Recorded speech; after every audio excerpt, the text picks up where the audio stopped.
Bottoms up, eh? That's the shit right there. Welcome back, weary wanderers, to the final chapter of Itinerary Eastern Europe. I can breathe again, it's fine. Piece of cake. At this point in the trip, my body is a fragile relic of its former self. After nearly a week and a half of staying up late, drinking everything not nailed down, and hanging out with the best crew imaginable, I decide it's time for a solo sabbatical. So, I ditch the group for the day and hop on a train to the outskirts of Vienna to do something deeply cultural, soul-enriching, and cinematic. I go see the premiere of Indiana Jones and the Kingdom of the Crystal Skull, in German without subtitles. Das könnte schwierig werden.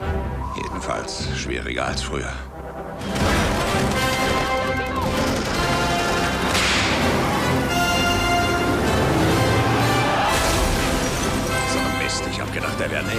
I can't tell if the movie is terrible or if it's just the language barrier, but somewhere between Shia LaBeouf swinging through the trees and the arrival of interdimensional beings, I start dozing off. It's probably the sleep deprivation, which honestly feels earned after one of the most eventful trips of my life. That evening, I rejoined the group for our last supper. And of course, Peter Swann, our George Carlin of tour guides, sends us off with some legendary quips, Churchill quotes, and all. Because Winston Churchill was a great orator in Parliament, and he got what we call an acid wit. In other words, he could be quite nasty a bit. At the source, Winston was Prime Minister. Now, he liked his tipple. He loved it. He loved to drink. There was a very, very forceful lady called Bessie Brabber. Now, the problem with Bessie Brabber, she did drink alcohol.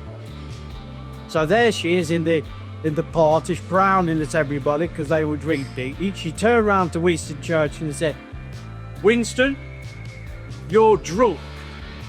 And he turned around to her and said, "Bessie, you're ugly.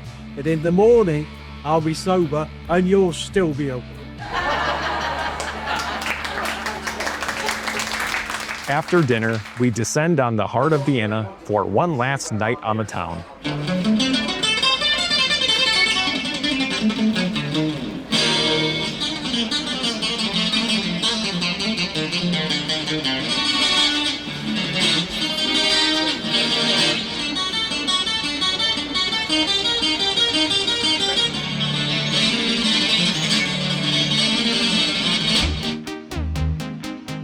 But the real magic happens back at the hostel, where we throw an epic final party.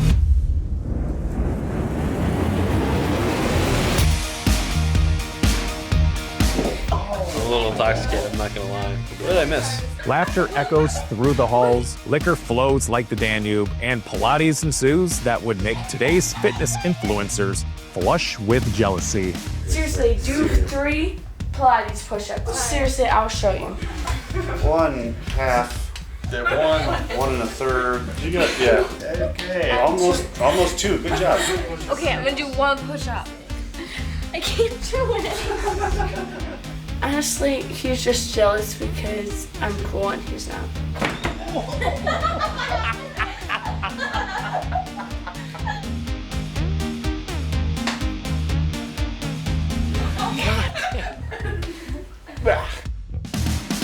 I'm out of beer. I gotta go for a walk. The next morning, puffy-eyed and a little worse for wear, we make our way to Vienna International Airport. Thinking of our sleep time. Oh yeah, 2 hours the night before and 4 hours last night. Man, I'm gonna be sawing some logs. Man, I'm tired. Long week. Oh, I think I'm gonna go throw up now.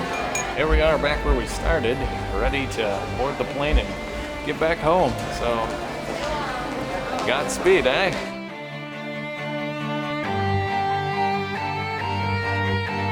As we take off back to the States, I find myself reflecting on my top experiences from this unforgettable journey through Eastern Europe.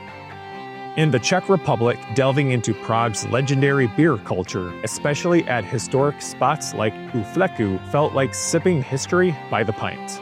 In Poland, our visit to Auschwitz was somber and powerful, turning pages from a history book into a space you feel in your chest. Budapest, Hungary gave us a shimmering night cruise down the Danube, with the parliament glowing like something out of a dream. A surprise detour in Bratislava, Slovakia delivered simple joy in the form of gelato, a sweet reward after long hours on the road. And finally, in Vienna, Austria, what lingers most isn't a grand palace, but the late-night conversations and camaraderie shared at our hostel. Sometimes the best memories aren't planned, they're made between the landmarks. There's still so much left to explore everywhere we went, but maybe that's the beauty of travel. It leaves you wanting just a little bit more and gives you every reason to go back. Now we're home. No new guitars, no new tattoos this time, just hours upon hours of footage. And honestly, that's more than enough.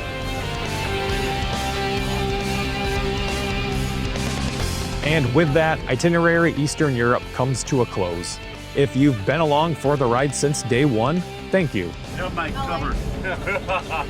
I hope these adventures made you laugh, made you think, and maybe even sparked a little bit of wanderlust of your own. And until next time, stay curious, stay caffeinated, and my brother in Christ, whatever you do not attend a premiere of an Indiana Jones movie in a foreign language. Bye for now, from Itinerary Europe.